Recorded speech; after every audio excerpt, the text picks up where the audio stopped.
2, 3, and...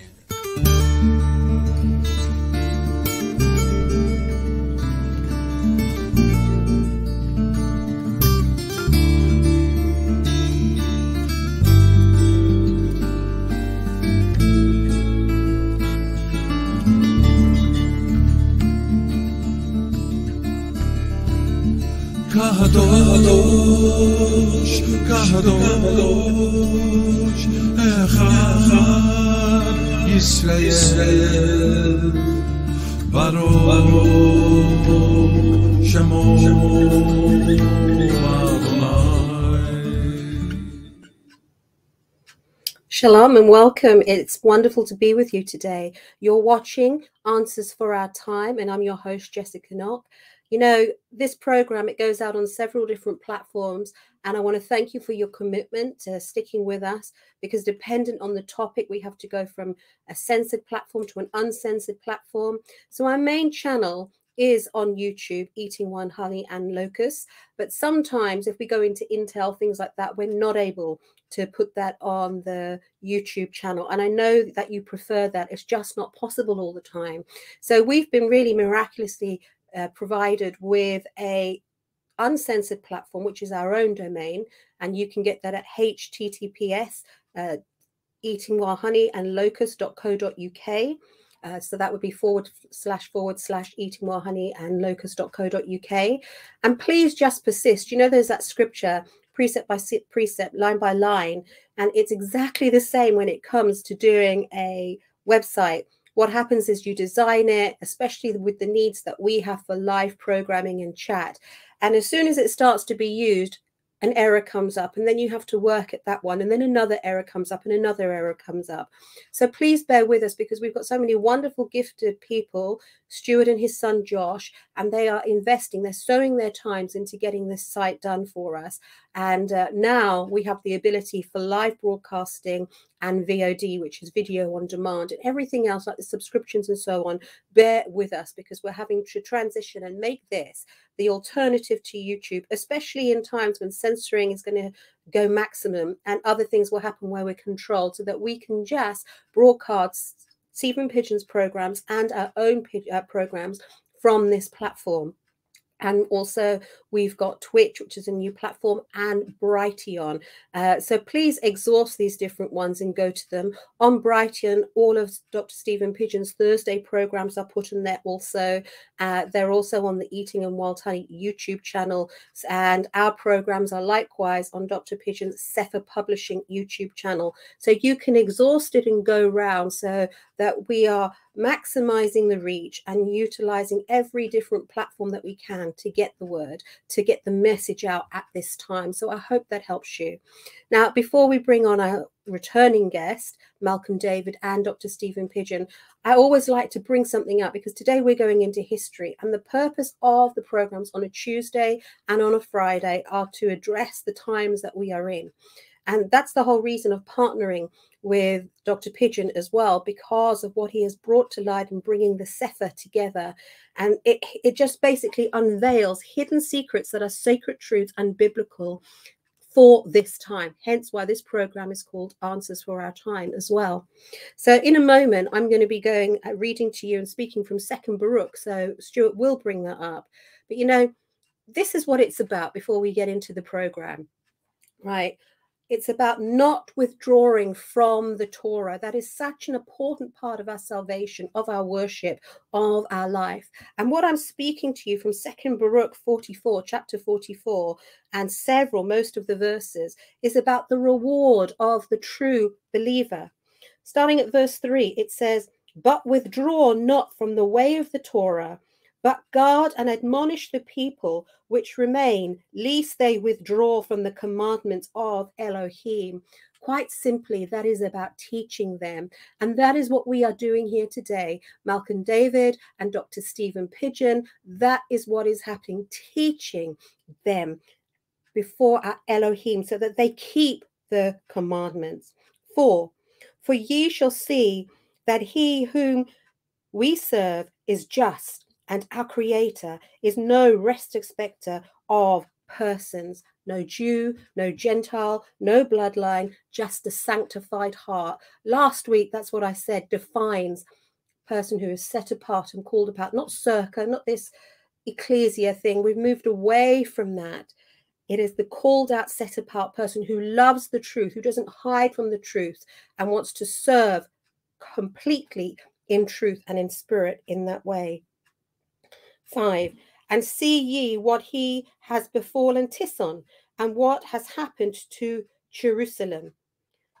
It's showing you there in that context that all that time back then, there was a divorce. They had been divorced all the way back from then. And that was what happened then and what will happen now with our Creator. We have to be mindful of these things.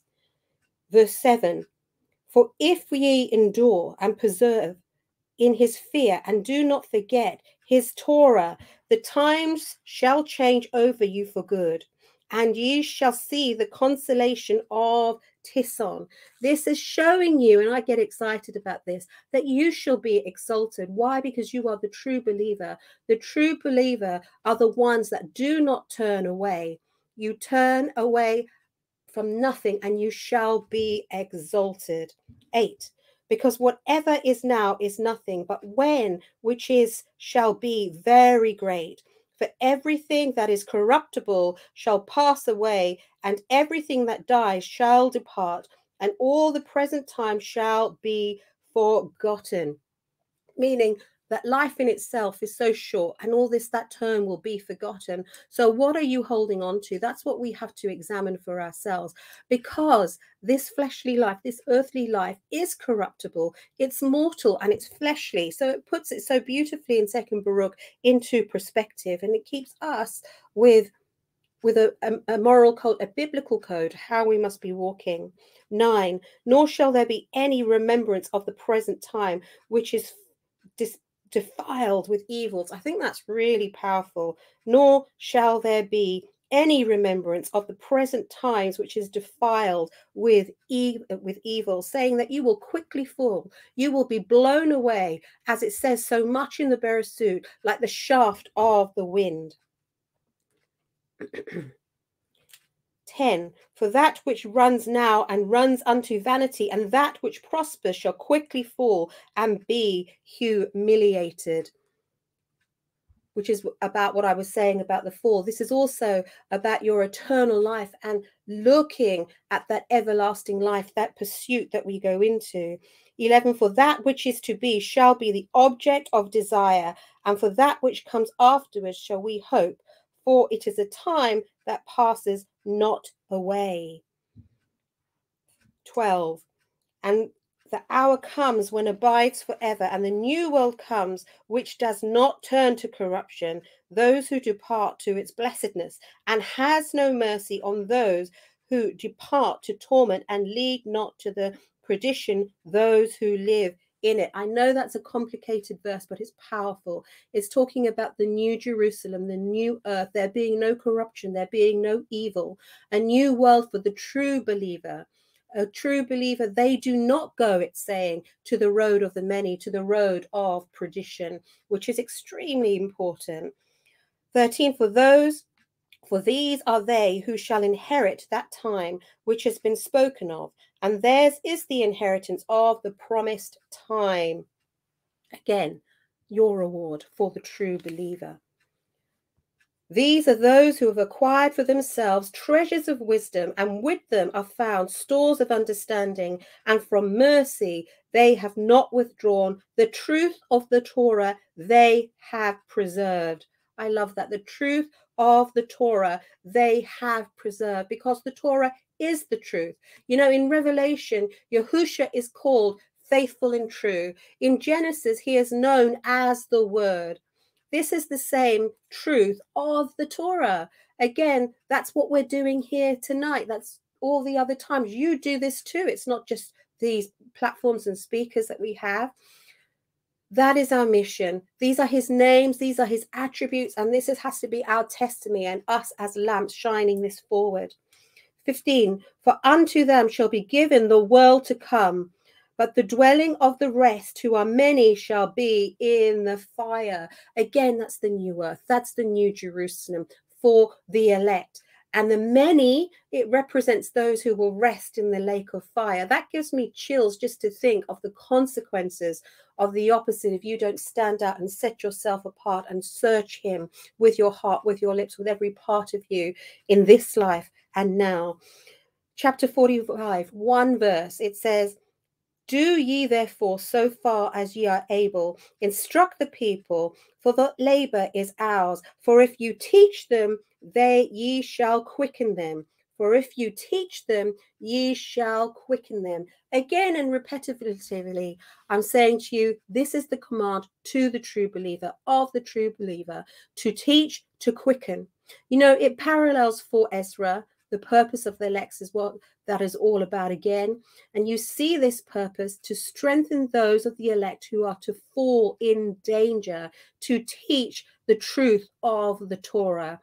Every one of us here today is to shine that torch, to hold that anchor, to teach, to live in the way, in the pursuit of Torah. And so I bless you with that and pray that that ministers to you, sends a rise into your spirit. And I'd love to reintroduce you and welcome Malcolm David. It's lovely to have you back, Malcolm. Thank you for joining us. Thank you for having me on your program again. It's wonderful to be here with Dr. Pidgeon and an opportunity to discuss things with you. Thank you. Thank you. When you share and you equip the body, that's what it's all about. And that's what is exciting. And, you know, you left early last week, but I was telling to people, I know so many people who have retired for an early life. You retired so that you could study the hidden secrets, the lost books, and to share. And that was a time of preparation for such a time as this. So it's wonderful to see how everyone fits into that jigsaw. Absolutely. Those words of Baruch are amazing, because it's not focusing on what we do in our everyday lives. It's focusing on the hope to come. So we have to keep that forever in our thoughts as we move forward. It's not about the here and now. It's where we're going to end up. And that's my sole aim, is to help people find that route. And it's part of the Great Commission, if you like. I don't like using that term, but I see now how that falls into it. And you don't get that unless you come to these books and you follow Torah. You can have an understanding and perspective of that. So also that's a good point to bring Dr. Pidgeon on. Welcome, Stephen. It's always a pleasure. I'm so excited with the last couple of weeks going forward and what we've done quite recently since your return to Alaska, because it's moved to a different level. You can see that we're taking on a new call in a new way, more emphasis. So it's really exciting to see where it is developing, not knowing, but being obedient to where it's going. Well, you know what the scriptures say. It says that he who opens a door that no one can shut and shuts a door that no one can open. But Yah has opened the door in the UK that no one can now shut, including the Masons, right? There's been a door open in the UK that is really quite outstanding. And whereas before, you know, quite often you have somebody like the BBC, or what we call the mainstream media in the United States, dominating the conversation repeatedly. Oh, this is important. Oh, that's important. Oh, whose prime minister is important. Oh, this conference is important. Well, no, they're not. They're not important at all. What is important is the way of Yah's world and who is participating in that and what they're doing in that. And if people are doing nothing, then Yah's world, you know, I believe that there was a time when there wasn't even a single true believer alive on earth, not one. That the faith had been essentially extinguished by the Catholic Church, had been covered up, corrupted, camouflaged, and buried, and there wasn't a single believer. How far back do you think that would have been, Stephen? In our generation or further? No, we're talking about probably the appointment of Charlemagne around 800 AD. Yes, we had a complete collapse of the faith, and they had burned everyone who is still practicing the true premises of the faith in the UK had been burned at stake by the Catholic Church, and the bishops had been executed. And so as a consequence, you had a complete failure, if you will, of the faith. But the faith didn't fail at all. Mankind passed away. And even though there was not a true believer on earth, Yah's word shall not pass away. Heaven and earth may pass away. My word will never pass away. And as a consequence, the rebirth of the faith is underway right now. The restoration of the true faith is underway right now. Now, every gain that we make as a people before the kingdom of Yah is being countered by the kingdom of Lucifer. And this is what the COP27 event in Saudi Arabia is about. They are countering, and with the intent of extinguishing this movement by force. Now, they may not have said that publicly, but you can rest assured that the Pope, who is not Catholic, but rather is an earth-worshipping socialist, he intends to ecumenicalize the entirety of faith worldwide. That's why he's built this new ecumenical Vatican, if you will, in Dubai, or it's in the UAE or somewhere. But they have built a tripartite complex that houses a temple for Judaism, a temple for Islam, and a temple for Catholicism. Yeah. A single complex. And they intend to ecumenicalize the entirety of the world, to draw all faith in. And when you see Rishi Sunak present at COP27, as well as John Kerry and other people, they're capitulating whatever strength there may have been in the faith in our individual sovereign nations. They're capitulating that to this prospect of a one world, Gaia worshiping, climate change oriented, new 10 commandment delivered apostasy and heresy that's going to be directed at the hands of he who wears a white dress, the Pope. And so here we go. We're going to see this. We're going to see this thing come at us very, very quickly. Now, as this comes at us, we who are in the faith community still have the duty, if you will, the obligation to do our best in front of the throne. To do our best. We're called not to perfection, Jessica. We're called to excellence. Yeah. There's a difference. We're called to excellence, to do the very best we can. And so this is part of the research that Malcolm brings forward, which is excellent research. We're going to be looking at a really good part of this today. We're going to be discussing Qumran a little bit and talking about the Essenes and the Zadokite and what took place during this period of the Maccabees, which is a great mystery to the earth, because someone took their, if you go back and you look at the history of the modern nation of Israel, right? In 1924, you had what's called the Balfour Declaration. And the Balfour Declaration said, okay, here's what we're going to do. Everything to the west of the Jordan River is going to be for the Jews. Everything to the east of the Jordan River is going to be Arab. And he made that declaration. So that divided what was called the Transjordan at the time. This was, by the way, completely in control of Britain. At 1917, Britain wrestled control of the whole Transjordan, the Levant, they called it. But they called it the Transjordan, which included what is now modern-day Israel, modern-day Jordan, modern-day Iraq, and modern-day Kuwait, all in the hands of the British Empire. And what the Britons did is what they commonly do, break out a ruler. Well, let's divide this here by putting a ruler here, and put a line here. And one of the divisions that was made was the division between Israel and Jordan. Israel to be for the Jews, Jordan to be Arab, and then Kuwait and Iraq. Those were the divisions of the Levant or the Transjordan. Well, so the land was divided, right? The land was divided. Now we see that the books were divided in Ezra 14, where we see this division of the books at the hand of Yah, who said, you shall keep 22 out and 72 shall be sequestered. Well, he didn't say 22, but 70 will be sequestered into privacy. Good point. Well, books remained then. When Malcolm made such a great point in one of your PowerPoint presentations when you talked about the 22 books and how they initially captured 22 in accord with the Hebrew alphabet, and then of course this was 24 by the Greeks, right? That's right. Yes. Yeah, and this is, I think, extremely significant because when you see the Council of Jamnia saying, "Here's 22," right? Did they say, "Here's 22, and thou shalt not read anything else"? That didn't come out of their mouth. It's just like, here's the top 22. Here's the 22 that were set aside for the washed and the unwashed, for the worthy and the unworthy. Here's the 22, right? But they didn't say, thou shalt not read. In fact, there's no rabbi on earth that's ever said, thou shalt not read, because they read everything and inhale everything, right? There's no thou shalt not read in Judaism. But the Christian church said, well, they only canonized 22, therefore thou shalt not read, right?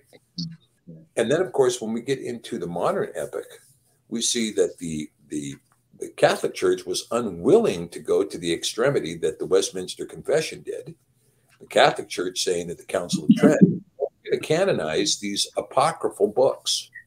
We're going to canonize these apocryphal books. It's called the Deuterocanon, the second canon, but nonetheless, they were canonized.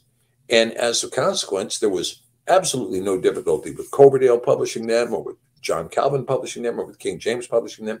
In fact, we were looking at the gallery of Queen Anne at Holyrood in Scotland, in Edinburgh. And it's a series of paintings, right? Well, they have some of the paintings of King George IV that are retained in this collection. And one of these paintings of King George IV was a painting of Judith holding Holofernes' head in her hand. Now, this story of Judith is only an apocryphal story. You don't read about Judith beheading Holofernes anywhere else. You read about it only in the apocryphal of Judith. And here you see that King George IV in the mid-19th century had this painting of Judith holding the head of Holofernes in his private collection. So this again tells you that in the 19th century, the Apocrypha was widely accepted among Anglican ideas of theology, widely accepted. Right? In fact, there were lots of paintings like that, because in the British Museum as well, there's also paintings there which have scenes taken from these apocryphal books. And so if you were prohibited from reading them, somehow the artist put that story in a painting, sort of as a message to later generations that they did have it and were aware of it. So I think it's fascinating how that was kept into the art world, if you like. Yeah, and the art world, of course, tells us something about reality. And again, we can see the forest because we're looking at the tree, that if this was widely accepted enough to be in the king's palace, then it was accepted nationwide. I mean, that's the message that I got from it. But nonetheless, the Westminster Confession, which was a confession given, I think, to allow for control. It was to allow for control, to eliminate the wisdom of Solomon, to eliminate the wisdom of Sirach, to eliminate some of these other books, so that we could control the population with limited scripture. And again, we see this idea of the book being divided. So just as Israel, the land was divided, the Levant was divided in 1924, then once Israel was created, well, it was divided again in 1948. We're going to give half of this land to the Arabs. And when they keep going for a two-state division, ultimately you're going to end up with half of Tel Aviv. Right? But that also happened with various popes as well, because if you were caught with books that weren't approved by Rome, that was a capital offense as well. I think it was Pope Pius X, I think it was. And there's an edict, a papal edict went out that if you had books, you found with books that you weren't supposed to have, that was, obviously a capital offense. And that's why a lot of people were buried with some of these books to preserve the truth. So that's why I thought it might be interesting to go to Famagusta, because I think you may even find the list of 70 or something like that out there, because they knew the truth and they wanted to preserve that truth for a later generation like us today. So I think it's important to recognize that.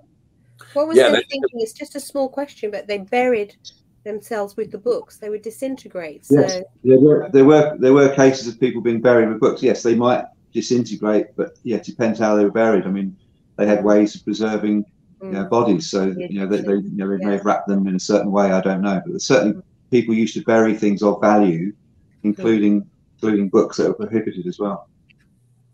Well, yeah, if it's buried in the correct way, it will not decay. It will not decay like the body will. It could maintain its preservation. This trip we're talking about, Malcolm, I think is a very good trip. Now, Jesse, you don't know this, but Malcolm and I talked a little bit about the idea of setting back the spring conference rather to next fall, with the idea that, first of all, the Sukkot gathering might be a better gathering for everyone because people have an expectation of their gathering.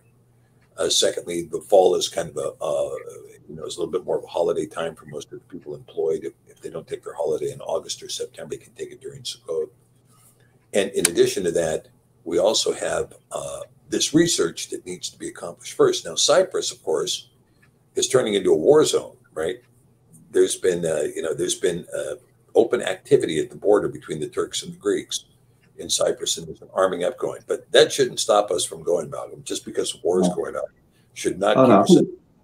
I think early in the new year would be a good time to go before it gets too hot as well, perhaps, because the summer, obviously, everyone's busy. But sooner we could do this research and get the information, the better, really. So, yeah, I'm up for it any time. As long as it's not too much in the summer, I don't mind. Right, because it'll be over 100 degrees down there. Yes. Yeah, and it gets up there and it doesn't come down. Yeah. Right. Yeah. Yeah. Well, that sounds like a good idea. Well, let me talk it over, see what our schedule looks like. But yeah, that would be a good trip, and we can swing in and see what's going on. And you were also talking about doing some research in Constantinople and so forth. Really? Yes. Wow. Yeah, the hardware so full. They have obviously got copies which were preserved, as we saw last week in the Archco volume. There were 50 copies sent there, which they preserved. And Muhammad saw that, or recognized that these documents were so valuable, he had respect for them, that he kept them. So I'm quite certain they still got today documents. And also, you know, we have to remember that the church split. So what the Eastern Orthodox have, they have more books as well than Rome has. They have a different set of books. So there's a whole study right there, which I haven't really got round to looking at yet. But I think the first step is to find this list of 70. Once you've got the list, you can populate it. So that's the goal. Yeah, very good point. Yeah, and you know, the thing is, when we talk about the Orthodox Church having different texts, you know, the Orthodox approach is different than the Western approach too, even though they're getting into synchronicity now. But the fact that you had Pope Pius, you know, a representative of the 13 bloodline families out of Italy, telling you, you can't read this, you can't read that. I mean, ultimately, the church concluded that the average person should not read at all. Absolutely. The average person should be illiterate. Only the monk should read. And if you're not a monk, then you have no business reading anything. And of course, the Bible was in Latin for many years. And it was Wycliffe, I think, that dared to translate it into English. And of course, he was executed for that, for daring to have it in English, and because it took the power away from Rome. And you think about all the inquisitions that went on throughout Europe, you know, hounding and harassing people, and you know, terrible acts they'd committed against these peoples. You know, it begs the question. Let's fill in on that a little bit, because you know, Wycliffe was not executed. Wycliffe got away with doing his translations and dying before they could execute him. And but he never completed the Bible. One of them was executed, burnt at the stake in Belgium. Tyndale, right? Okay. Yeah. But Wycliffe had done his work, and what happened? Wycliffe had started publishing, and when he started publishing, Jan Hus in Prague began reading it. And when Jan Hus began reading it, he began to promulgate the ideas, the Husian ideas of Wycliffe in Prague. Well, ultimately, the king there in Czechia had him executed, and they slaughtered 40,000 Husians, and they refused to bury them. So to this day, they still have a grave, a church full of the bones of the Husians that are just stacked up in the basement. They made lampshades out of their bones and other furniture and so forth out of their bones. I've been inside that church. Gosh. Yeah. And in addition to that, there was another movement that took place as well, which was the Huguenots in La Rochelle, France. And they were slaughtered to the man. Another 30,000 people slaughtered, rather than get John Calvin. But when Wycliffe died, and of course the memorial was there in Lutterworth where we had the conference. That's where his museum is, the Wycliffe Museum. After he died and the church found out about it, they went and exhumed his body out of sacred ground, burned his body to ash, and then threw it in the river. Yeah, that's right. Yeah. That'll teach you. Yeah. And before that, we had the Waldensians as well, and the Albigensians in the northern Italy. There's Paulicans and there's Cathars. So there's groups everywhere that were dissipating from the Holy Land, who kept the faith but were hounded, and they changed their name, or they migrated, or fled a bit further away. So the remnants are there, and you know, history is so valuable in this exercise, because you have to look at history together with you know, what the texts say, because you have to read between the lines, and it's only with the history that you can then come to some real understanding on it. Agreed. And as we see that, you know, so when the English translators, for instance, when we were in St. Paul's Cathedral, there is there's a timeline down in the crypt. And in this timeline, it talks about Tyndale's translation into English. Now, Tyndale's translation was around 1534. So it accompanied Henry VIII's edict divorcing himself from Rome. And as soon as he divorced himself from Rome, Tyndale was there with a text. It wasn't complete, but he had it there. And in 1539, the bishop at St. Paul's burned that text. He burned it. He says, well, we're not going to have any of this. None of this English. We're going to, the mass can only be in Latin and so on and so forth. But some 30 years later, the bishop at St. Paul's, a successor bishop, declared that the services in the Anglican Church could only be in English.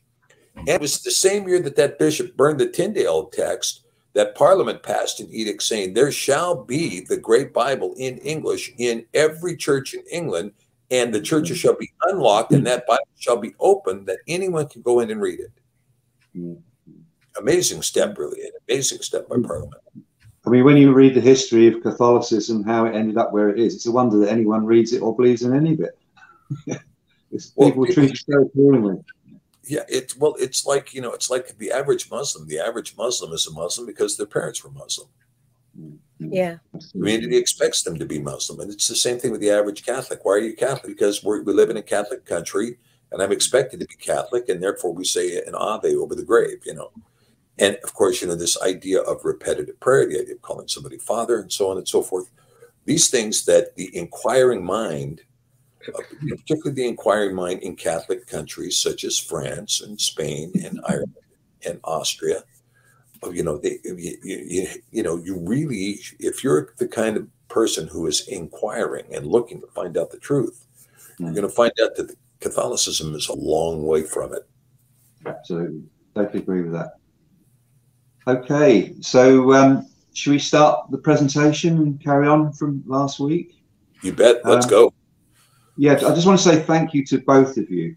I sincerely thank you both for having me on the show and having an opportunity to talk to you, because when I put all this stuff together, I didn't know what to do. And I went to the local churches and tried talking to people, and nobody really wanted to know. And then what do you do? Because faith without works is dead. Do you stand on the corner and shout at people, you know, tell them, you know, look, wake up to, you know, the truth? And you can't do that either. So I really do value this opportunity to share this information, because you've actually saved me, because you've allowed me to do some work. So thank you for that. If we could go to the first. So just to recap, in case you haven't seen part 1 or part 2, part 1 was where we showed that we had 2 witnesses in both the Esdras account and in the Epiphanius account that both accord with each other, that there were 94 books, 24 books which became the Old Testament, and 70 hidden books, which was later corrupted into something called a Septuagint, which of course is not the case, not the real truth. So we have our 2 witnesses there. We also discovered in verse 6 of 2 Esdras 14, or 4 Esdras, if it's depending which version you read, that Moses had these books as well. So he's another witness, if you like. And then last week in part 2, we spoke about Nicodemus and his record of the Great Book of 70 held in the temple, Second Temple. And then we read something from the Archco volume, which had a lot of interesting associated information as well. So that's what we've done in the last 2 weeks. Next slide. So this week, we're going to look at the Dead Sea Scrolls and Khirbet Qumran. And Khirbet Qumran is where these Dead Sea Scrolls were found. So if we look at go back to the Messianic period in the 1st century, there was a huge amount of sectarian infighting and civil wars that culminated in the destruction of the Second Temple. There were Herodian Edomite rulers, you had the Pharisees, the Sadducees, and of course the Zadokite Essenes. So all these groups were having disputes about what should happen around that period. So it's no wonder the temple fell. But now, can I add something in here, Malcolm? Sure. Can I add something in here? Yeah, because also at this time, you have to remember that Herodian Edomite rulers, they had never quite captured complete rule. This is why you see Herod the Tetrarch at the time of Pontius Pilate ruling in another area, because Herod the Tetrarch was actually governing over an area that was previously controlled by the Hasmoneans. Yes. And so you have, for instance, this is from John Hyrcanus and the Maccabees. And the last surviving king, at least the king that was able to reign in the area before Herod beheaded him, was Antigonus. And Antigonus had a son who was Aristobulus, who actually married the daughter of Herod. Aristobulus married the daughter of Herod. And the Hasmoneans never lost some semblance of control over the Holy Land. That's why there's an Armenian quarter to this day in Old Jerusalem, because the Armenians were the successors of the Hasmoneans. And so they also, at this time. The history is so important for this reason. Yes, carry on. Yeah, and so we talk about the Sadducees, the Zadokite, Essenes, etc. This was a very and you had this blowout really when you start with the Maccabees came in and said we're anathema to the Greeks, and the Greeks are anathema to us, and we want the gymnasium gone and all of that stuff. We want to restore the Hebrew Scripture. So they restored the Hebrew Scripture, but when they did, Shimon Maccabee was not Jewish, and he was not actually of the house of Israel. And so they were kind of usurpers, if you will. They were usurpers to the faith. And when they came in and did this, then they reinstated the Second Temple, premised upon new ideas. Hillel the Elder and Shammai, who began to create the oral law in writing, which, is creation of Hanukkah, the celebration of Purim, the idea of a 9-candled Hanukkah instead of a 7-candled menorah, etc., became this pattern for what became the faith of Judaism, and not the faith of Scripture, the faith of the Talmud, and not the faith of the Torah. And so the Essenes, or the Zadokim, or the Essenes, depending on how you look at that merger that took place at Qumran, that group they were anathema to Shimon Maccabee. They'd had enough of Shimon Maccabee. And also the destruction of the texts and the rewriting of the text and so on and so forth. They were corrupting the literature. They were engaged in corruption. And so this is part of the reason why they pulled out. Now, when you get a second, I'll show us, if we've got a second, so we're going to be talking about Qumran. Can we take a look at Google Earth for a minute? Yeah, let me just come out of this, and then we'll come back. Yeah. Okay, I'm going to share Google Earth here, and then we'll take a look at, and just to give the viewers an idea what we're talking about with Qumran, okay? Mm-hmm. Okay. So when you can share that, Jesse, just let me know when we get it up. Yep. There we go. Okay, there we go. Okay. So when you look at Qumran here, you can see here, now you can see very clearly Jerusalem here. Yes. And this is the Dead Sea over here. Now, this is not a far journey from Jerusalem down to the Dead Sea. It's about 12 to 15 miles, something like that. Yeah, it's very short. Now, down here, you see this place called the Ein Gedi Reserve. Well, in Ein Gedi, in this reserve, right here at a very incredible spot, really, Ein Gedi, is we can also discover the ancient ruin of Qumran. Okay, there's the ancient synagogue, but that may be Qumran there. Maybe that's it. Let's see, Ein Gedi Ancient Reserve. I thought it's further up. Yeah, let me go a little farther north. We'll see if we can find Qumran here. Yeah. So you can see the way coming down. The roadway coming down. This comes from Jericho. It's a bit right? Yes. Roughly there. Okay, let's see. There it is. Ahava. There's a nice park there now as well. Okay, hold on. If you zoom in there, you'll find it. Yeah, down a bit. Down. That's it there. Where are you there? Yeah, I think it's about there somewhere, just a bit north from there. Yeah. It's difficult to see with that particular drawing, but it's very near the top of the Dead Sea, and also very near Bethabara. And of course, Bethabara was famous for John the Baptist because that's where he baptized people in the Jordan. And I think that's right. When it was an easy move for him. In the New Testament, when they're talking about Jesus out in the desert, or ye men of Galilee, they were of course talking about this area out here on the edge of the Dead Sea.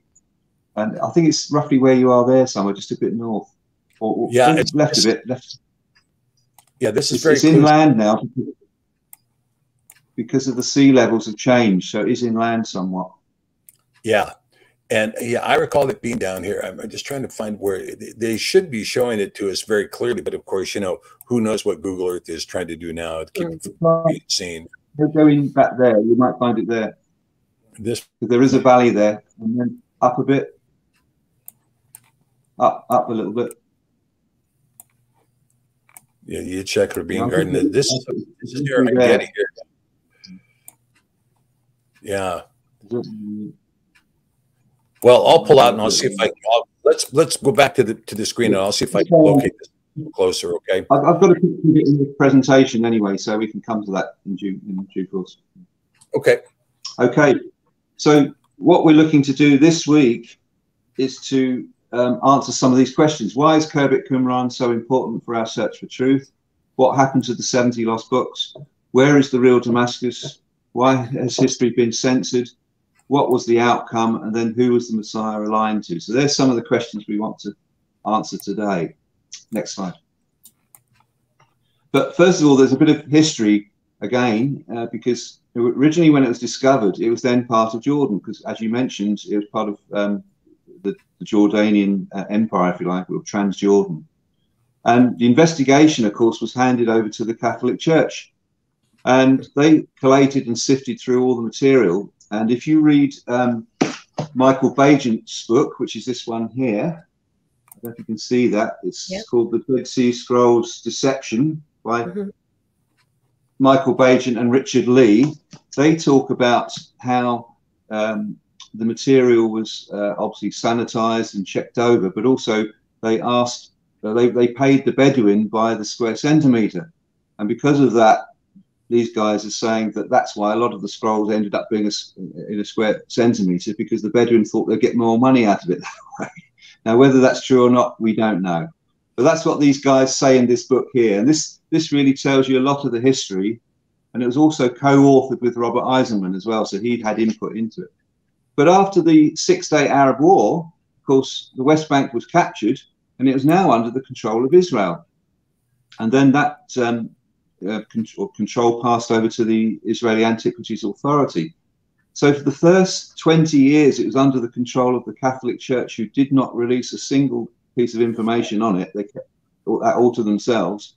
And then for the next 30 odd years, it was withheld again.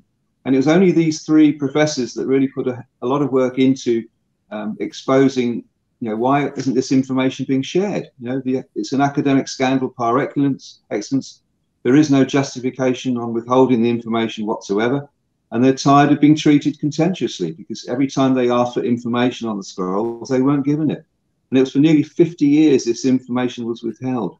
And we have to ask ourselves why. So next slide, please. And what Eisenman eventually said was, he said, the Dead Sea Scrolls were a time capsule out of the primordial past resurfaced to horrify modern day theologians. And that's yes. And that's really true, because they suddenly had all these books. And of course, Judaism only took 24 of them, and Rome only had 39 or whatever it was with the 14 intertestamental books. So all of these books suddenly appeared with Enoch and Jasher and Jubilees. Sorry, not Jasher, but Jubilees and Enoch. And suddenly nobody had them, but they were there 1,000 years before, and they couldn't explain it. So that's why history is so important to us in our search for truth. And I'll show you the Clementine Homilies, which is mentioned at the bottom. There's another book, the Clementine Homilies, which is Clement's story of the period up to 325 AD. And it tells a very different story of pre-Christian history. So this is a very valuable book.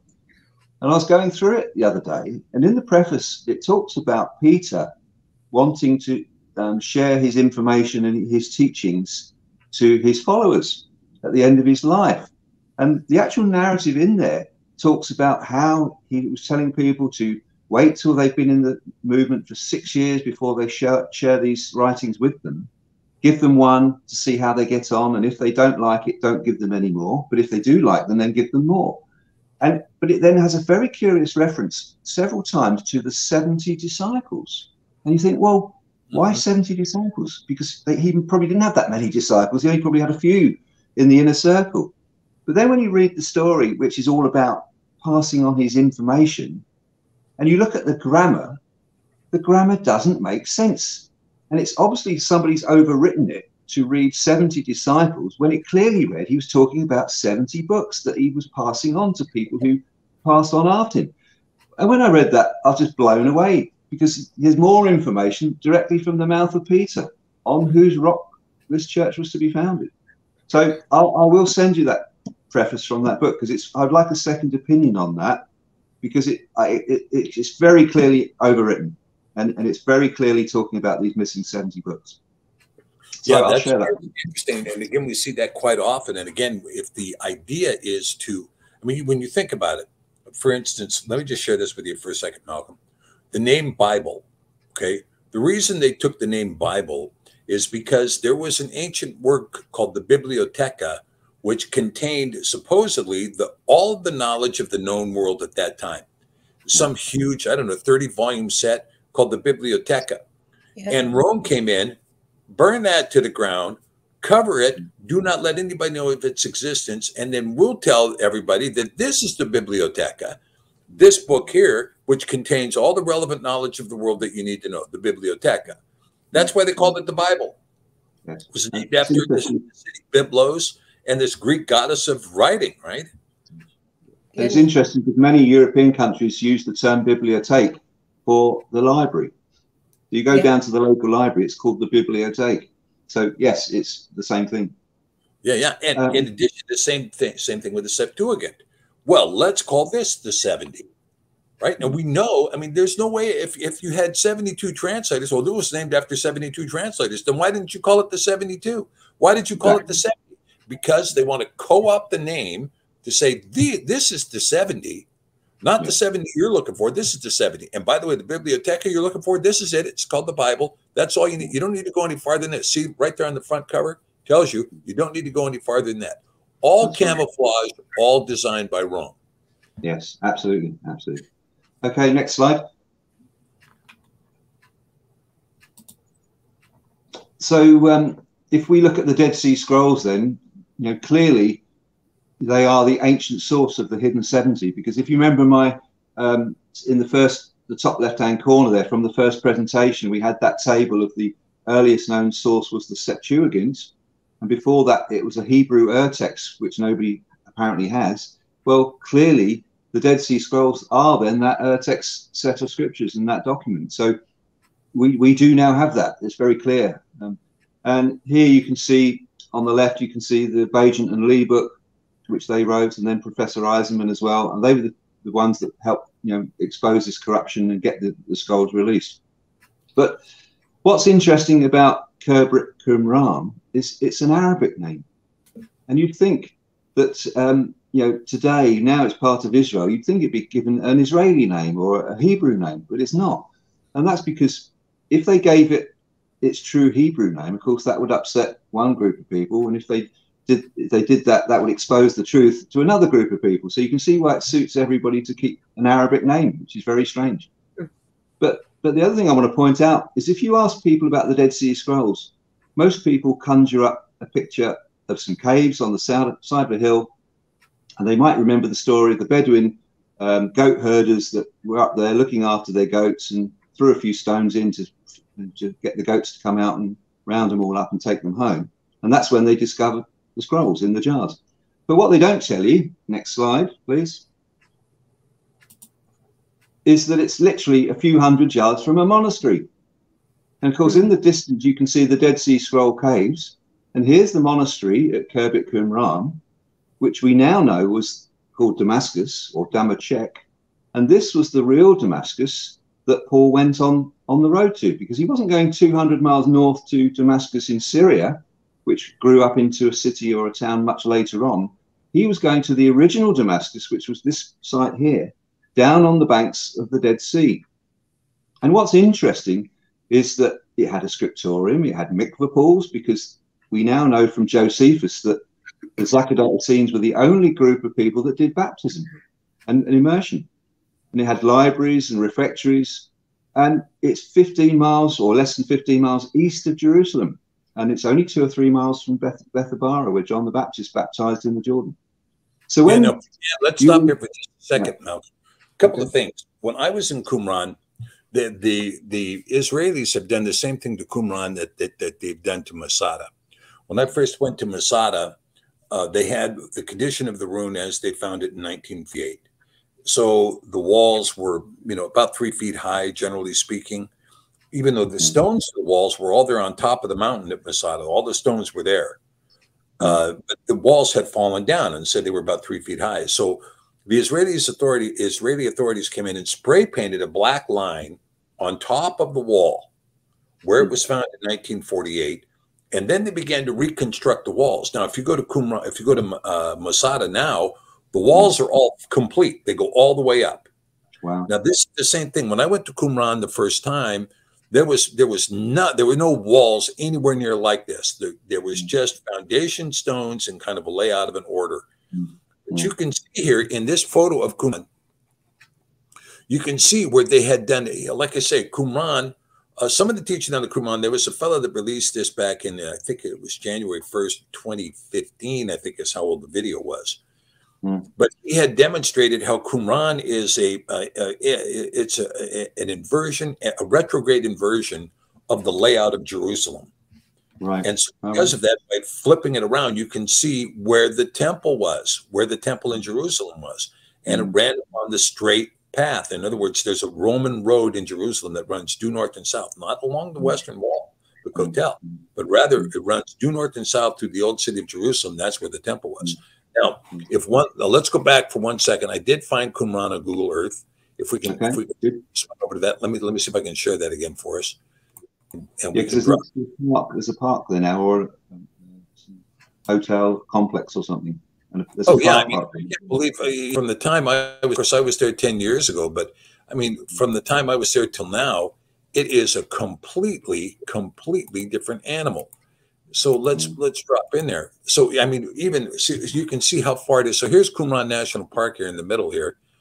And you can see how far it is from the Dead Sea. Look at this. The Dead Sea is all the way over here. And, the road to Jerusalem is right up there. Here's Jerusalem here. It runs right up the road, just right up the road. Walkable different. The point is that it's walkable, right? Yes. Yes, very much. Is that it's walkable. And another interesting thing is that in Acts, when it talks about Paul going down to Arabia, I think it is, and then he says he comes up to Jerusalem. Now, yes, if you're going up to Jerusalem and you're at Damascus in Syria, you won't be going up, you'd be going down to Jerusalem.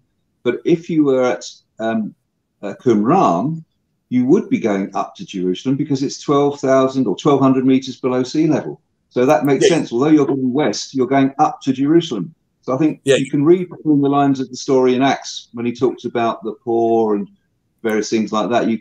Once you start to understand the story of Qumran and the people who lived there, you can relate it more to that is the actual location of Damascus, or the true Damascus.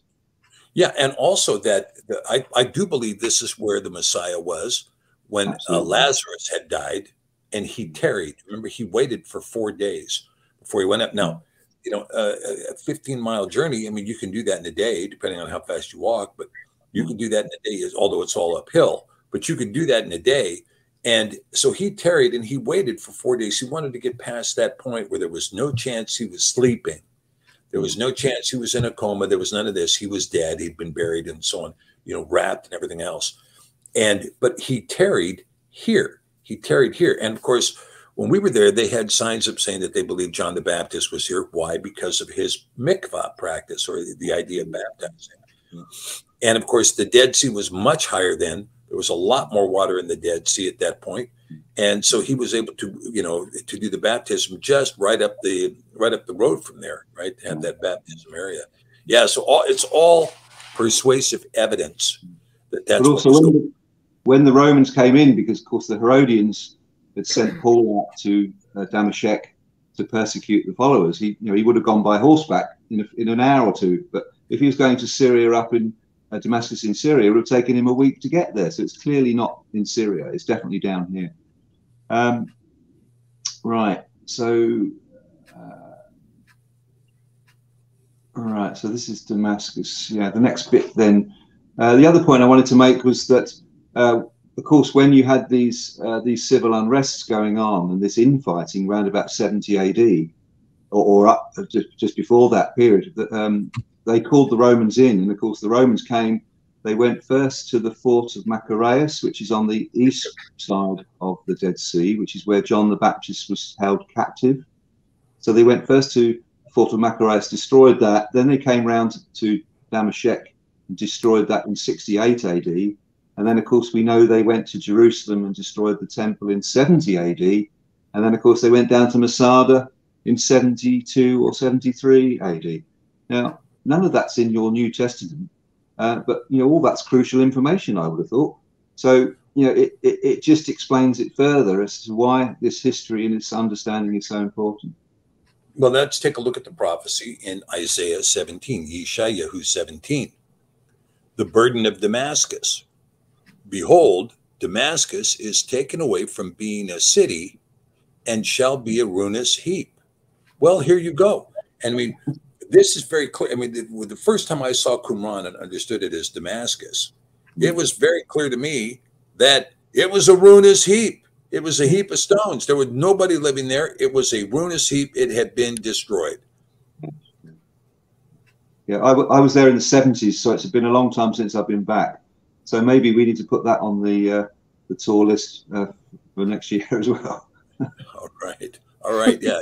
Okay. I mean, when we get into the copper scrolls, while we're here at this photo, before we go from this, Malcolm, the copper scrolls are going to give us an idea there that when you look at Qumran now, you can see the way it's built up now. They've built all the walls. They've put stones on top of the foundations to build up what appears to be a community now. They trust me when I tell you that this was not the condition of the ruins in 1967 or 1948. The ruins were just nothing. It was just barely a foundation there at all.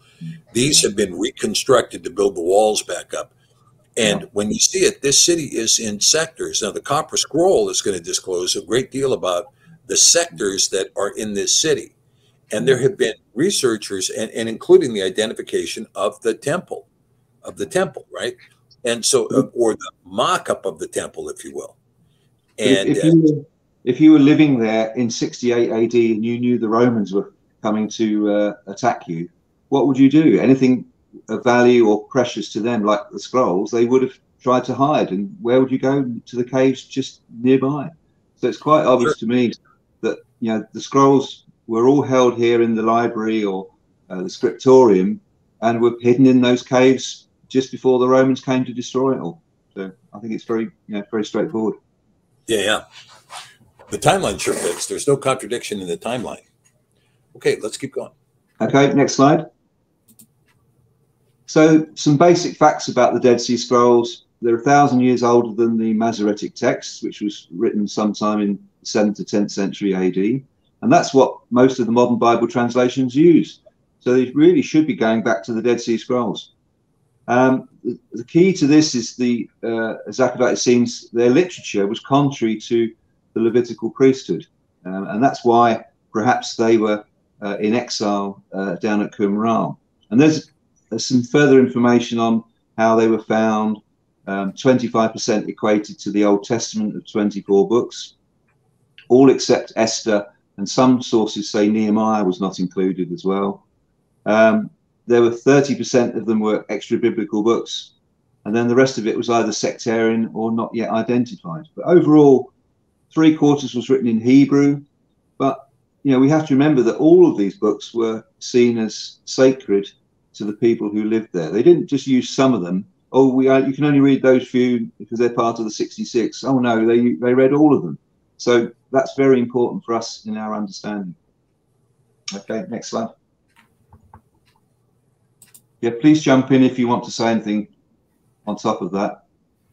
So we know the Dead Sea Scrolls are the ancient source of the 24 plus the 70. And it also ties in with the dating because they've dated them as to 150 to 50 AD. So that fits because we know that the site was set up around about 175 BC. That's when they were exiled there.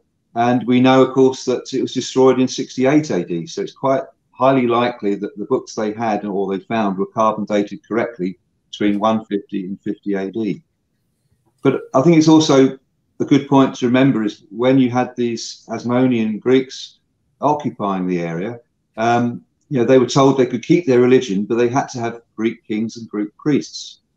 And of course, the Zadokites didn't want that either. So I think that's why they went down to Qumran, because then they could keep out of the way and do their own thing pretty much down there in the desert. So yeah, and Maccabeus, I mean, this is one of the problems with the Second Temple. And again, it goes undisclosed in the Christian church. But the Second Temple had no Ark of the Covenant. I mean, first of all, you know, the idea of putting the Ark of the Covenant in the temple was wrong-headedness, should not have been done. It was supposed to be in the tabernacle, not in the temple. And but Solomon's temple was built and ultimately destroyed. And then when the Second Temple was created, there was no Ark of the Covenant. And so they tried to maintain a Levitical format, but there was no fear that that if someone other than the Kohen Gadol transgressed beyond the veil, that he was going to walk in on the Ark of the Covenant and be zapped. It wasn't going to happen. There was nothing behind the veil. So as a result, what happened is the Maccabees recognized they could get away with using usurpers as priests. They could put in Greek priests, and it wasn't going to make any difference because they could claim that they're the Kohen Gadol and go behind the curtain, and nothing was going to happen because there was no Ark of the Covenant. And so you had the traditions, and so there was a mimicking going on in the Second Temple compared to the true practice of the First Temple. There was a mimicking going on in the Second Temple, and it was replete with usurpers who were of Greek origin and other tribes, Assyrian, Edomites, even of the house of Esau, coming in and saying, "Oh, we're Levites, we're converts, we're Levites," and the Zadokim, the sons of Zadok, the Levitical priesthood, of which John the Baptist was most assuredly one. You know, his father was kind of the exception to the rule in that he was a true Levite, running in the course of the priesthood at the temple. But he had place in the Kohen Gadol place, right? That ties in with Ezekiel 44:15, which says the sons of Zadok, the Levites, sons of Zadok, you know, they will come to my table in my charge. So they had to be Levites, but they also had to be sons of Zadok or Zadok. So that's where the word Zakadite comes from. So I think once we start to understand those linkages, it then becomes much clearer as to where you know, where the differences lie. Okay, but keep this in mind too, Malcolm. Keep this in mind too. When we talk about the Zadokim who were down in Qumran, there was another group claiming to be Zadokim in Jerusalem, the Sadducees, right? Yes, that's right. Yes, the word we use, Sadducee, Zadokim, right? Oh, we're the true Levites. We're Zadokim, right? We're the true Levites. They weren't. They were Edomites. They were usurpers. And the same thing with the Perishim, who claimed the lineage to Pharez, the son of Judah, which is the lineage of Mashiach. That's the lineage of Mashiach, the son of Pharez, the son of Judah. But they were not. They were not Perishim at all. They weren't even Jewish. No. And once again, you're talking about usurpers in the role. And the Edomites were forced to convert to Judaism as well. So there's a whole mixed bag there, really, that we got to contend with. But yeah, let's carry on. Next slide, please. So if we look at the scrolls and the documents, you know, they can be broadly grouped into two packages. If you take the bottom one first, you've got the canonical books, except Esther and perhaps Nehemiah. You then got the extra biblical books, and then there's some apocalyptic texts, for example, the War Scroll, the Sons of Light versus the Sons of Darkness. But also in the community literature, you had, of course, the Damascus document and the community rule, because there's so many references to Damascus in there that all the scholars now recognize that that was indeed the true site of Damascus. Then there's the Copper Scroll, which I'll ask you to talk on, if you will. They also had the Zakadite calendar. And I'd like to share some information I discovered when I was researching that briefly. So let's go to the next slide first and go to the Copper Scroll. And perhaps if you could share your thoughts. Oh, sorry, there's one before that. This is the community rule or the Damascus document, which talks about, sorry, the next one. 11, this is it. There we go. No, next. That's 12. Talk about first, the community rule Damascus document. Yeah, so It basically tells you how they lived. There's an initiation period of 3 years. They had to be there for at least 3 years before they could be initiated properly into the group. They shared all things in common, which is like the Ebionites that you read of in Acts. They had a simple, humble life, caring for all of Yah's creation. And there seems to have been two groups. Some married and had children, because otherwise they would soon run out of people following on behind. But some remained celibate, and they aspired to this higher life of personal sacrifice, which was circumcision of the heart. It wasn't physical circumcision necessarily, it was circumcision of the heart. Abstinence, fasting, no meat or strong drink, which is more or less what John the Baptist did as well. And they followed this Nazarene way of life, which is what we know from Daniel and Samson as well. So there are some echoes there of the past. But as I said earlier, they disagreed vehemently with the Levitical practices that were going on in Jerusalem. Right, let's stop right there. They disagreed vehemently with the Levitical animal sacrifice. Yes. Okay. Now, I'll tell you, I've done teaching on this, and of course, you know, if there was anything that could bring out the ire in the Hebrew community, it's talking about this issue, because people like their food, like their meat. Boy, I'll tell you. And when I talked about this, I mean, I find there seemed to be, I'm not going to call it corruption, but, you know, we've talked about this. Okay, the fact that Yah told Noah to put 7 couples of clean animals on the boat and only 2 couples of unclean, right? Yeah. So a specific teaching in Deuteronomy about eating the flesh of the clean animal and so on. But on the other hand, you have this teaching that's very straightforward in Leviticus: you shall not eat any semblance of blood, period. No blood, period, right? And, you know, you have 2 different kinds of blood. You know, you have this plasma that's in your bloodstream, and then you have muscle blood, right? That you see that commonly accompanies beef and so on. So, you know, it's not surprising to me that you would have this vehement disagreement concerning animal sacrifice from a group of people who said they were Levitical, right?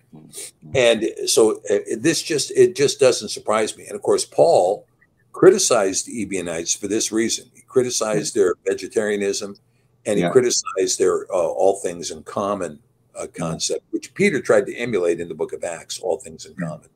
Yeah, and Paul said, what you like, you know, he had his table with his tablecloth with every type of food and meat on it. So, yeah, it's a very contentious issue, but I'm only reporting on what, you know, what the book says. So I'm not making this up.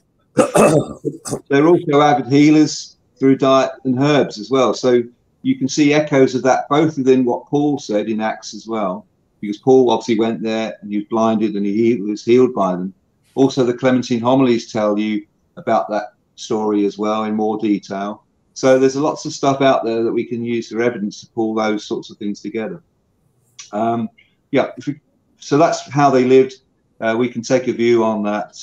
But yes, if we now go to the Copper Scroll, perhaps you'd like to share any thoughts on that? Yeah, the Copper Scroll was initially supposedly translated by somebody, and they had the translation completely wrong.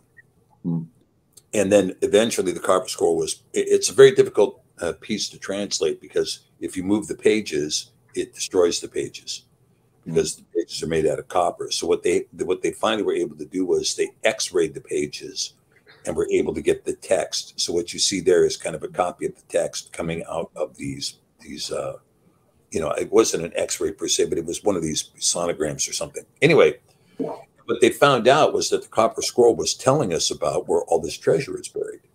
And they were talking about the treasure, and essentially what this was a discussion of where Jeremiah had gone. And I think this may have been the founding of Qumran, actually. They say Qumran was founded in 175 BC, but chances are it goes all the way back to 585 BC. Wow. That when they went down there, that Jeremiah went down there, and supposedly they went in and they said, okay, here's what we're going to do. We're going to take all the gold and the treasures of the tabernacle before the Babylonians get them, and we're going to go bury it, or we're going to go find a place to bury it, and then we're going to lay down this, basically a treasure map that is the Copper Scroll.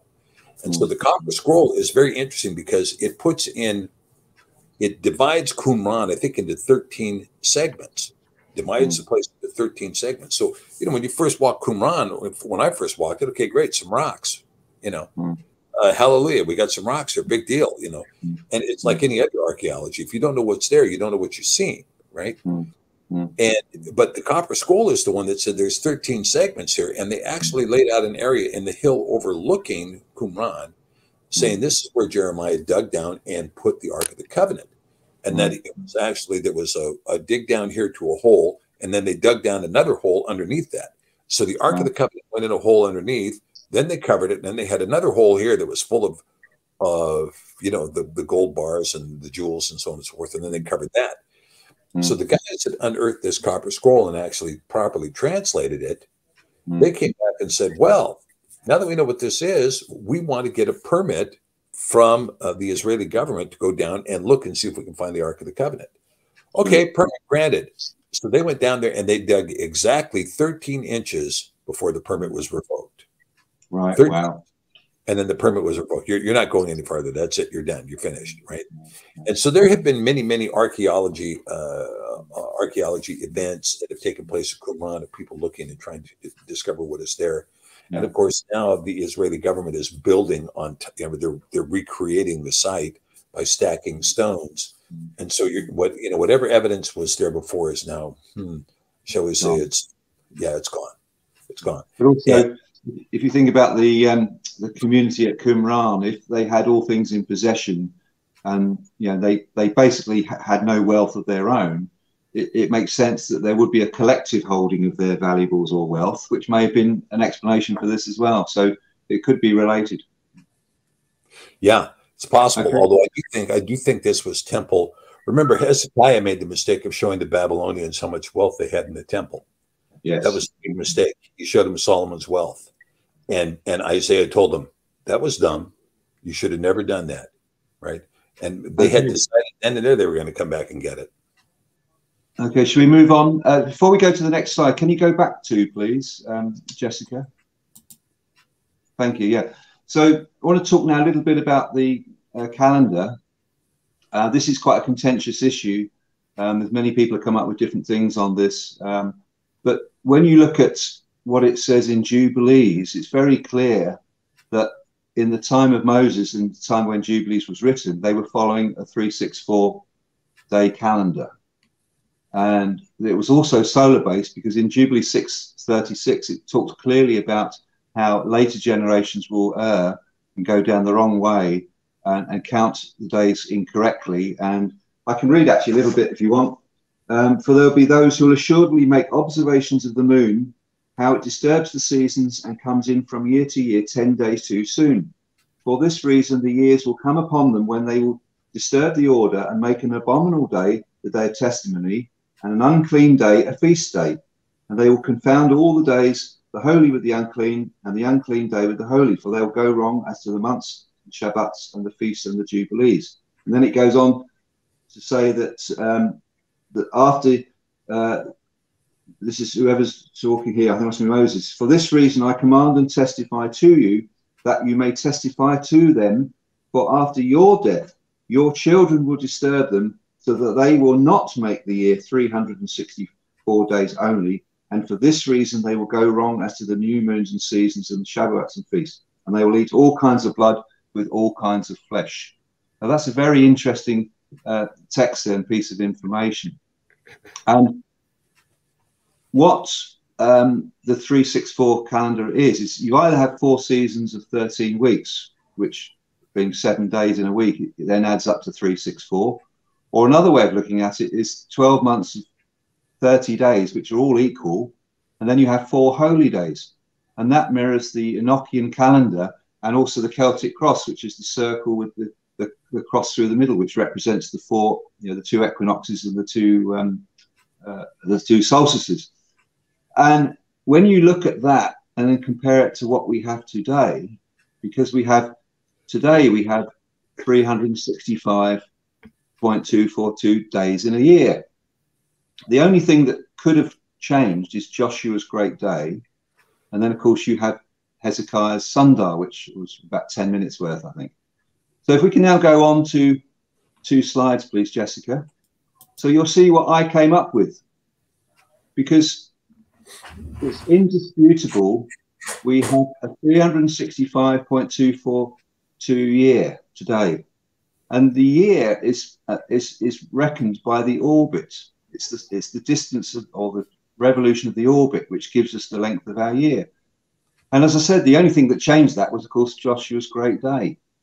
So I'm totally convinced that in times past, before Joshua, the year was the perfect 364 calendar, 364 year or day calendar. And then when you think about that, and you think, well, how did that change? And how did the sun stand still? And then if I say to you, well, where does the sun rise? The sun rises in the east and sets in the west, which means the earth rotates anti-clockwise. So if you look at this diagram and follow the red line, and the earth was moving out of orbit from 364 to 365.242, the earth would be appearing to rotate because it's moving to the right as it goes out of its orbit. But because it rotates in its natural circle in an anti-clockwise direction, if you were standing on planet Earth, I would put it to you that the sun would appear to stand still. Right. And to me, it totally corroborates the Bible and what it says in Joshua as totally true.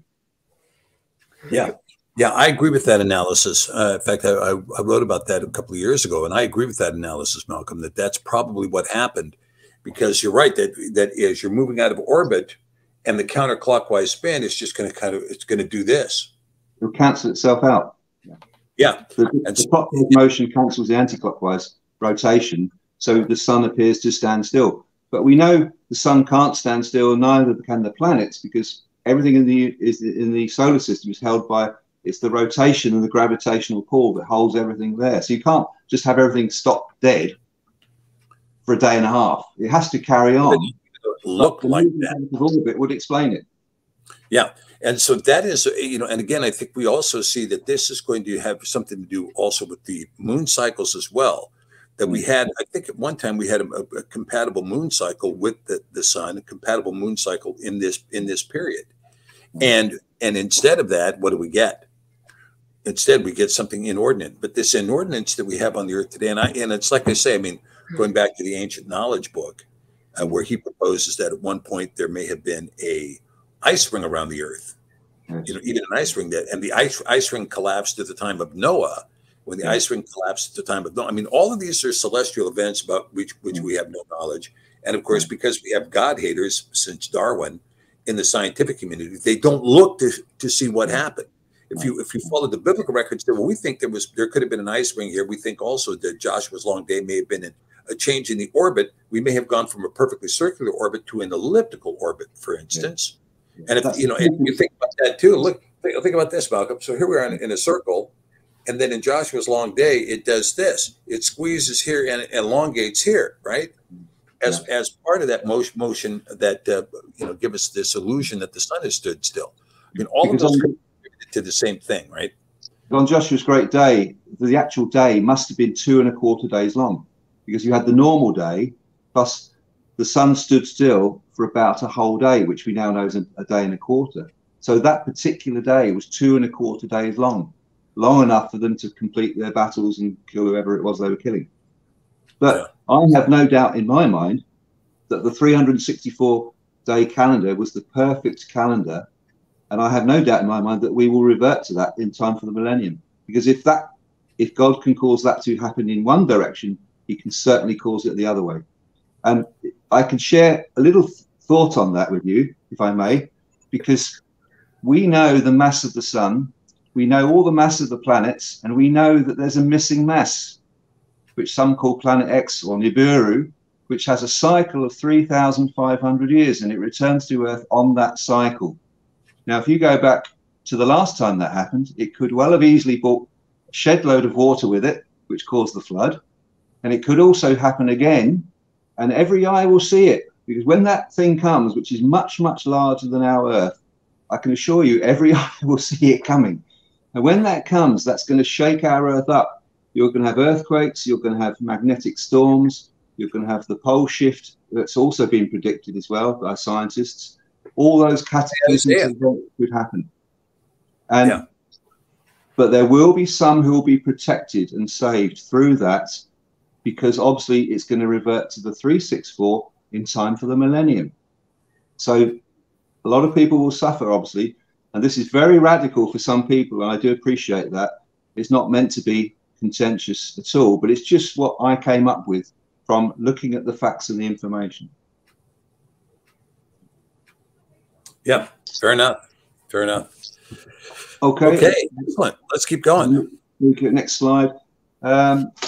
So if we go to this one, I mean, here's a quote from Josephus, who tells us that in his day there were 6,000, oh, it's come out wrong, isn't it? 5,000 Pharisees, 200 to 300 Sadducees, and 4,000 Essenes. So we know there were Essenes in the time there.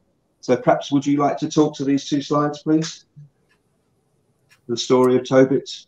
Oh, yeah. Oh, the story of Tobit. Yeah. In the story of Tobit, we have this. The story of Tobit is a hilarious story, really. I mean, when you think about it, you have to ask yourself the question: what was Tobit thinking? Yes. You know, he meets this woman, and this woman has this problem in that she married this guy, and a demon named Asmodeus. That's the Greek name for him, by the way. In the Hebrew, his name was Hashem Dai. Hashem Dai, the demon, Asmodeus. This demon kills her husband before they can consummate the marriage. So her brother, his brother, has to marry her. What's that? So Jesse, it's on the next slide, that story as well. So you probably bring the next one up as well. Okay, so here she is. So she has, the brother is the kinsman redeemer, and he has to marry her and raise kids to his brother. Well, turns out that Asmodeus kills him too, and in fact, it goes right down the list. The 7 sons of Katie Elder are all killed by Asmodeus before she can actually consummate the marriage. And Tobit says, "You're the girl for me," right? I mean, what was Tobit thinking? But he decides, well, he's very brave. It's a very brave man that marries a lady whose 7 previous husbands have all died. And the story goes that the neighbours and family all looked out for him for the next 14 days to make sure he woke up every morning. We have a neighbour like that. Yeah. But what a great story that is, right? It's a great story, but what it does prove is that, going back to the first slide, because Yeshua said to the Sadducees, you do not know Scripture or the power of God. So he's basically saying if they'd read the book of Tobit or Tobiyahu, they would have clearly known the answer to the question they were asking. So it's proof there that he had read, or he did know these extra books, and he did endorse them, and they are for everybody to read. So that's a very clear endorsement there. Yeah, that's a very good connect right there, Malcolm. A very good connect between the Gospels and the book of Tobiyahu or Tobit, because Tobit, is a very controversial book. People read the book and it's like, what is this? He went fishing and did this, and on and on, and then people kind of go nuts over the thing. But the fact is, when you read Scripture, you have to read with discernment. Come on, use your mind here. It's not, you can't just walk into us.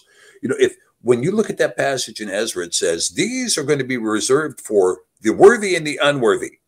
But these 70 are only for the wise. So if you're going to crack into the 70, you better put on your wisdom cap and stop being a doomkoff, right? You can't just walk in. Well, my pastor said that's pagan. They had a pagan.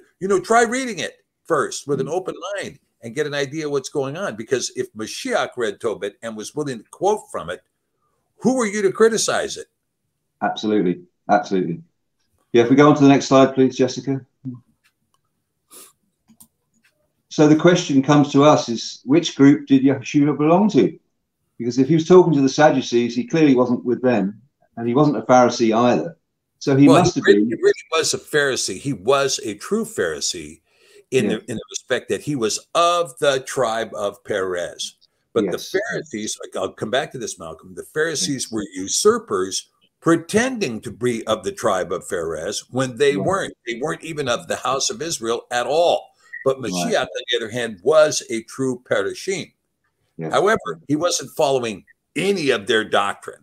No. That's the point I was making, really, yes.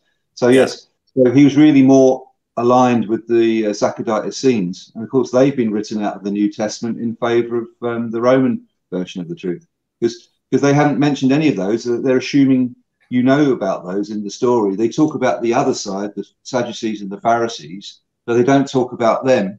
And then it's much later on they say, oh, by the way, these were actually the Christians. But you know, we're not that easily persuaded. At least I'm not, anyway. So, but if we can go to, let's talk about this for a second, because you remember that what happened after the destruction of Damascus, this group left Qumran and they went to Mount Carmel. This is where they were found, at Mount Carmel. They went up to Mount Carmel. Now, having been up at Mount Carmel, there's a community up there that is outside of Haifa on the south side of the mountain. That is 100% Druze community. It's Druze. Right. Now, who are the Druze? Mm. Well, that's a big question for people, because the Druze do not allow intermarrying. You have to have a Druze mom and a Druze father to be Druze. If you intermarry with someone else, you're not Druze anymore. You're out. Goodbye. See ya. You're one of them, right? Wow. So the Druze have maintained this ethnic, if you will, ethnic purity for 2 millennia, and they're on the south side of Mount Carmel. And so we see this idea of the Essene. Now keep this in mind too, that was Mashiach an Essene? No, the Essenes had a duty to follow Mashiach and not the other way around. But what did Mashiach say to John the Baptist? It is necessary for you to baptize me. Yes. You remember? Yes. He comes to John the Baptist and he says, it is necessary for you to baptize me. Let this thing be done. Right? Yes. He's handing on the anointing to him, really, wasn't he? Yeah. Okay, we've only got 5 minutes left, so if we can skip on next one. We can go slightly over that, but not too much longer, like an extra 10 minutes on top of the 5, Malcolm. So that sort of ties in what you were saying. What happened to these pious healers? Where did they go, the followers of the way? Well, next slide. This is where most of them ended up, because you know, if you want to control the world and you're losing an empire, you might try to do it by religion. If you terrorize people first of all and then offer to slay them with a different kind of slavery, you might capture their minds. And I think that's what has happened. If you go to the next slide as well, because we forget the history of early Rome. I mean, this is what they did to people in the Colosseum. You know, horrible tortures, and the way they treated people was appallingly. Next slide. Here's some facts about the Colosseum. It was set up as an oval amphitheatre, built between 72 and 80 AD, and it was a public spectacle for entertainment. And it lasted for nearly about 350 to 400 years, up till about 400 AD. So whilst Christianity was being formulated in 325, this was still going on. And look at the death and killing that happened there. Trajan killed, you know, in 123 days, they killed 11,000 animals and 10,000 gladiators, which means in every day, there's about 90 animals and 81 people killed, alleged criminals. So if you were fleeing from Rome or from whoever was hounding you as an Essene or a Zadokite or somebody who's trying to get away from and as a dissenter from what was going on, it's highly likely you were rounded up and sent off to the Colosseum. So that's a truly awful, you know, fact of information there as to what went on, and we have to, you know, bear that in mind when we think about what Rome did, because they did some truly awful things. And during this period of time, Malcolm, we have the Romans writing that the Druids in Britain were human sacrificers. Yeah, it's the wrong way around. Right? Yeah. The wrong way around. They were called pagan when actually this is hardly godlike behavior, is it? Anyway, next slide. So where are we? Proverbs. We're still pretty much at the end, really. You know, our duty is really to find the truth and to try and seek out things, because certainly if you look and dig deep, you will find elements of truth. And I encourage everyone to do this, really. You know, this is, you know, what I've looked and searched for and come up with, and I think anybody could do that if you apply yourself and look in the right places. Things will come to you and you will find the truth. So that's my message to anyone moving forward. If we go on to the last slide again, well, next week we could talk about, assuming that's okay with the scheduling with Jessica, I was going to talk about the Melchizedek priesthood and how that affected and started right from the beginning, right the way through to Hamashiach. We can also talk a bit more about the Zadokites and where they went. Where did they end up in the European arena? Because there is a link directly from this area right through, as we mentioned before, the Albigensians, right through to the Cathars as well. Jude is also a very interesting book because there are literally endless references to these 70 books. I mean, most people talk about Enoch, the seventh from Adam, but that's not the only one. When you start to make the comparisons, there are many more quotes that Jude made in such a small book, but such a wealth of information. Right, then, like to speak over the body of Moshe, right? Exactly. Yes, exactly. The railing accusation. Yeah.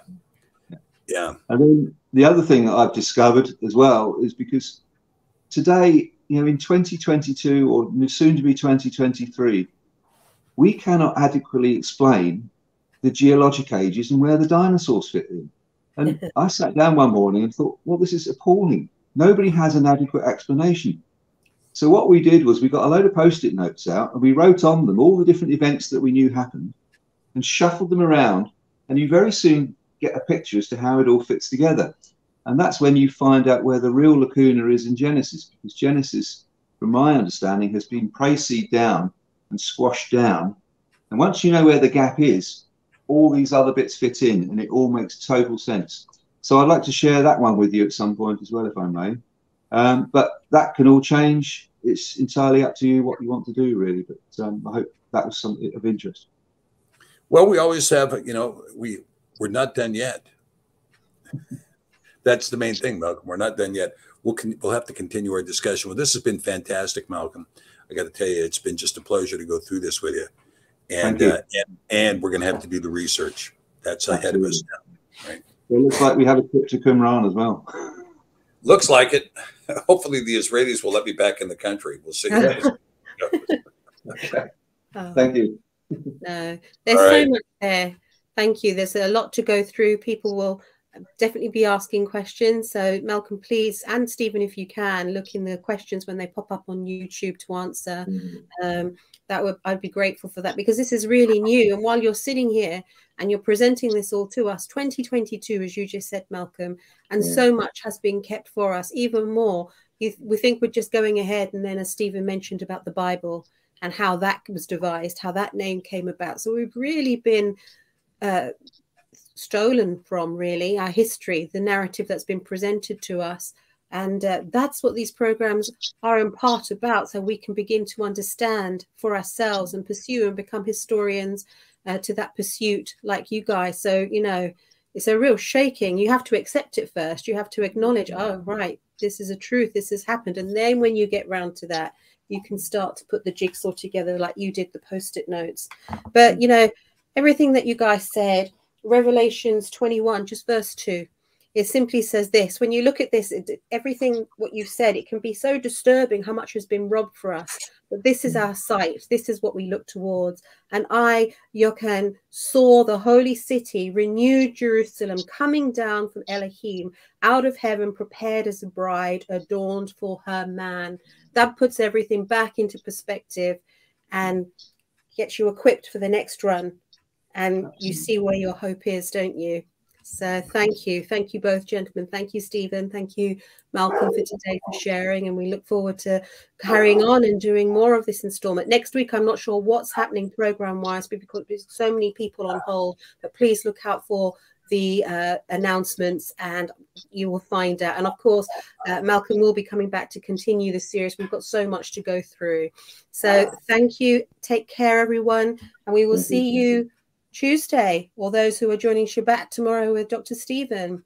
So Shabbat Shalom for now, and take care. Thank you again. Thank you. 2, 3, and...